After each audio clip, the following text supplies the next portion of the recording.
Selamat pagi Bapak Ibu Guru serta anak-anakku sekalian.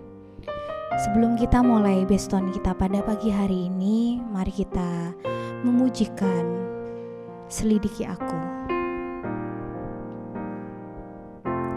Selidiki aku, lihat hatiku, apakah ku sungguh mengasihimu, Yesus, Kau yang Maha Tahu dan menilai hidupku. Tak ada yang tersembunyi bagimu. Telah kulihat kebaikanmu yang tak pernah habis di hidupku. Ku berjuang sampai akhirnya Kau dapati aku tetap setia.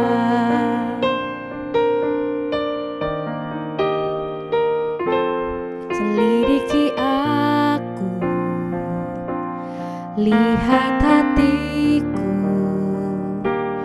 apakah ku sungguh mengasihimu, Yesus, Kau yang Maha Tahu dan menilai hidupku. Tak ada yang tersembunyi bagimu.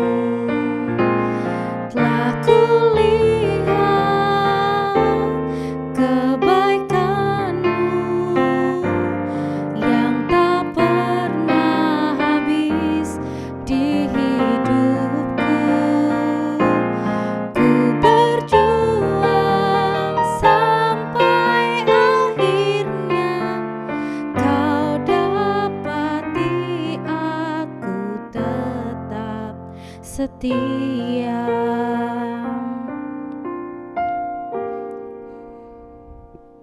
Mari kita satu dalam doa. Bapa yang baik, kami mengucap syukur Tuhan untuk setiap hari yang telah Engkau berikan pada kami. Kami mengucap syukur untuk setiap kebaikan-Mu dalam hidup kami. Bapa, sebentar lagi kami akan mendengarkan firman-Mu. Tuhan Yesus, Kau menuntun kami Tuhan ketika kami mendengarkan firman-Mu. Semoga apa yang kami dengarkan hari ini menjadi bekal dalam kehidupan kami. Terima kasih Bapa, terima kasih. Doa ini kami serahkan dalam tangan kasih kuasa-Mu. Haleluya, amin.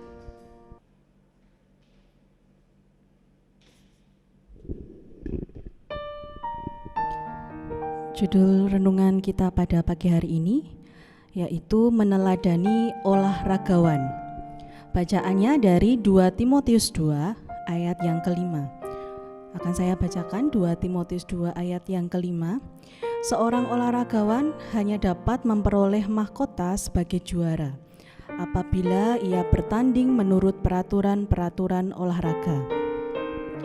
Dalam pengiringan kita kepada Tuhan, Rasul Paulus juga mengajarkan kita untuk belajar dari kehidupan seorang olahragawan atau atlet. Salah satu ciri hidup yang utama dari seorang olahragawan adalah disiplin dalam berlatih dan punya pola hidup yang sehat. Tanpa berlatih secara disiplin, mustahil seorang olahragawan mengukir prestasi yang tinggi. Kalau hanya berlatih asal-asalan atau ala kadarnya, ia pasti akan sulit bersaing dalam sebuah kejuaraan atau perlombaan. Inilah harga yang harus dibayar oleh seorang olahragawan. Berlatih dengan keras, mengonsumsi makanan yang sehat dan bergizi, tidak suka begadang, dan tidak mengenal kata menyerah sebelum bertanding. Saat ini kita hidup pada zaman yang menawarkan segala sesuatu serba instan. Ada mie instan, kopi instan, atau makanan cepat saji. Ada pula yang menawarkan gelar instan, popularitas instan, mendapatkan kekayaan atau uang secara instan, dan sebagainya. Tapi untuk meraih prestasi, mendapatkan gelar atau medali dalam bidang olahraga apapun, tidak ada istilah instan. Semua harus melalui proses yang panjang, pembinaan sedari dini dan latihan yang keras. Begitu pula dalam kehidupan rohani. Untuk mencapai kedewasaan rohani, tidak ada cara instan. Semua harus melewati proses demi proses, hari demi hari. Kita perlu latihan secara kontinu agar otot-otot iman kita semakin kuat. Rasul Paulus menasihatkan, latihan badani terbatas gunanya, tetapi ibadah itu berguna dalam segala hal. Karena mengandung janji, baik untuk hidup ini maupun untuk hidup yang akan datang. Terambil dalam 1 Timotius 4 ayat yang ke-8. Seorang olahragawan juga harus patuh pada aturan. Ini berbicara tentang ketaatan. Patuh pada instruksi pelatih dan juga bertanding sesuai aturan yang berlaku. Seorang olahragawan hanya dapat memperoleh mahkota sebagai juara apabila ia bertanding menurut peraturan-peraturan olahraga. Misal, berlari pada lintasan yang benar, tidak sembarangan memukul, dan sebagainya. Bila seorang olahragawan melanggar aturan pertandingan, ia pasti didiskualifikasi. Belajar dari seorang olahragawan bahwa tidak ada keberhasilan dapat kita raih dengan cara instan. Semua harus melewati sebuah proses yang panjang. Oleh sebab itu, belajarlah dengan tekun, jangan mudah menyerah, terus berlatih dan mendisiplinkan diri sendiri. Selamat mengikuti USBN, Tuhan Yesus memberkati. Mari kita berdoa. Mengucap syukur ya Tuhan kepada Engkau Allah yang memiliki kehidupan kami, Engkau Allah yang senantiasa memberkati kami, menyertai kami ya Tuhan hari lepas hari. Kami berdoa ya Tuhan untuk anak-anak-Mu yang saat ini akan menghadapi USBN. Engkau berkati fasilitas-fasilitas yang mereka gunakan.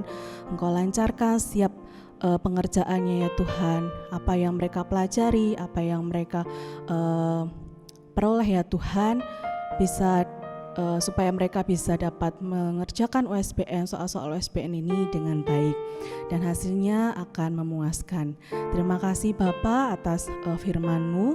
Berkati kami, berkati anak-anak kami ya Tuhan, supaya dapat belajar dengan baik, mendisiplinkan dirinya ya Tuhan, bertekun dengan pembelajaran materi yang telah mereka pelajari ya Tuhan selama 3 tahun ini. Terima kasih ya Tuhan, Kau berikan roh yang takut akan Tuhan, supaya mereka dapat bertanggung jawab dengan apa yang mereka kerjakan. Terima kasih Yesus, haleluya, amin.